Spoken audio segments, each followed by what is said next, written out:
ప్రాణాలు తీసే canal. Yes, Ongole దుఃఖదాయనిగా మారిపోయింది. పోతురాజు కాలువ నగరంలోని మురుగుని తీసుకెళ్లే ప్రధాన కాలువ ఇది. వర్షం వస్తే కాలువ పొంగి లోతట్టు ప్రాంతాలు మునిగిపోతున్నాయి. అక్కడ పరిస్థితి చూడండి. పోతురాజు కాలువ ఒంగోలు నగరంలో మురుగును నగరం బయటకు తీసుకుపోతుంది. వర్షం వస్తే పోతురాజు కాలువ పరిధిలో ఉన్న 10కి పైగా లోతట్టు కాలనీలు నీట మునుగుతున్నాయి. ముంపు సమస్య పరిష్కారానికి కాలువ ఆధునీకరణ పనులకు కాలువ పరిధిలో ఆక్రమణలు అడ్డంకిగా మారాయి. పోతురాజు కాలువ పూర్తిగా ముంపుకు గురయ్యి నగరంలో 25% కాలనీలన్నీ కూడా ముంపుకు గురైనాయి. పోతురాజు కాలువని ఆధునీకరణ చేయడం అంటే పోతురాజు కాలువలో ఉన్నటువంటి పూడికను తొలగించాలి, కాలువ కట్టల మీద ఆక్రమణ చేసిన వాటిని కూడా తొలగించాలి. ఈ పోతురాజు కాలువ మరి నేను దాదాపు 25 ఏళ్ల నుంచి వింటా ఉన్నాను. అది పనులు జరగట్లేదు, డబ్బులు కేటాయించే ఉంటారు, పనులు జరగట్లేదు, గవర్నమెంట్లు మారుతూ ఉన్నాయి. ఈ పనులు జరగడం వల్ల కర్నూలు రోడ్డు మొన్న పోయిన తుఫానుకి మోకాట్లో పైన నీళ్లు పారి చాలా సేపు నేను కూడా ఆ వాగులో ఇరక్కపోయాను. సిఐటి ఆఫీస్కి వెళ్ళాలనుకుంటే ఆ రోజు పని ఉండి.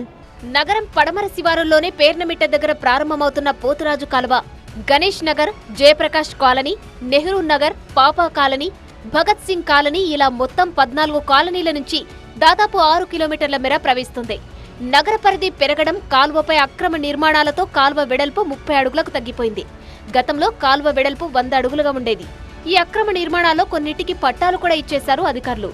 లైలా, మొంతా తుఫాన్లతో మురుగు పోటెత్తడంతో శివారు కాలనీలు నీట మునిగాయి.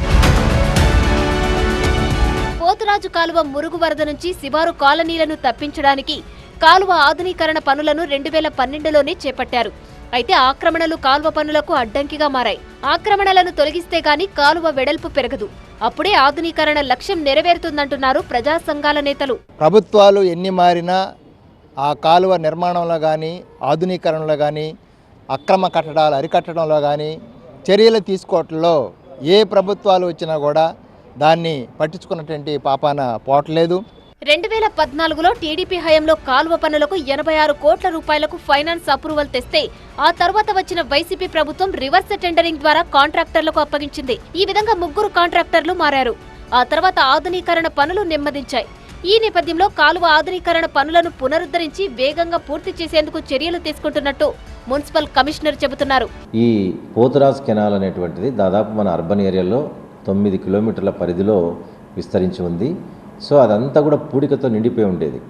గత 4 నెలల క్రితం అంటే దాదాపు 4.5 నెలల పాటు ఈ పూడిక తీసాం మేము. 5 అడుగుల లోతు తీసి ఆ తీసిన మట్టిని మళ్ళీ ఒక 5 అడుగుల పైన వేయడం వల్ల ఈరోజు ఆ నీళ్ళన్నీ కూడా కాలనీస్లోకి వెళ్లకుండా, అంటే అదిగిన లేకపోయింటే ఒక బుడమేరు వరదలాగా మన టౌన్ 60% పైగా టౌన్ మునిగి ఉండే పరిస్థితి ఉండేది. చాలా చోట్ల నల్ల కాలువ కూడా ఒకటి, దాంట్లో కూడా చాలామంది వెంచర్లు వేసిన చోట చిన్న చిన్న వ్యాపార కార్యకలాపాల కోసమని 8 అడుగుల వెడల్పున కాలువ దగ్గర 3 అడుగుల పైప్ వేసేసి క్లోజ్ చేసి దారి పెట్టుకున్నారు. ఇట్లాంటి పైపులన్నీ కూడా ముందుగా మేము తీసేసాం. రాబోయే వచ్చేటువంటి 16th ఫైనాన్స్ నిధులతో డ్రైన్లు అన్నీ కూడా ఆధునీకరణ చేయబోతున్నాం. రాబోయే సంవత్సరం ఎంత వర్షం వచ్చినా కూడా ఇబ్బంది లేకుండా టౌన్ మునగకుండా చూసుకునేటువంటి ప్రయత్నం ఒకటి చేస్తున్నాం. నగరంలో మురుగునీటి పారుదల వ్యవస్థ కూడా అధ్వానంగా ఉంది. 14 ఏళ్ల క్రితం నగరపాలక సంస్థగా ఆవిర్భవించినప్పటికీ ఇంకా పూర్తి స్థాయిలో కాలువల అభివృద్ధి జరగలేదు. దీంతో కొన్ని వీధులు నిత్యం కంపు కొడుతూనే ఉన్నాయి. కాలువల నిర్మాణం పేరుతో ఏటా 50 లక్షల వరకు ఖర్చు చేస్తున్నట్లు కార్పొరేషన్ అధికారులు చెబుతున్నా సమస్యకు శాశ్వత పరిష్కారం మాత్రం చూపలేదు. ఇప్పటికైనా పాలకులు, అధికారులు స్పందించి పోతురాజు కాలువలో ఆక్రమణలు తొలగించి ఆధునీకరణ పనులు వేగంగా పూర్తి చేయాలి. అప్పుడే నగరానికి వరద పీడ తొలగిపోతుంది.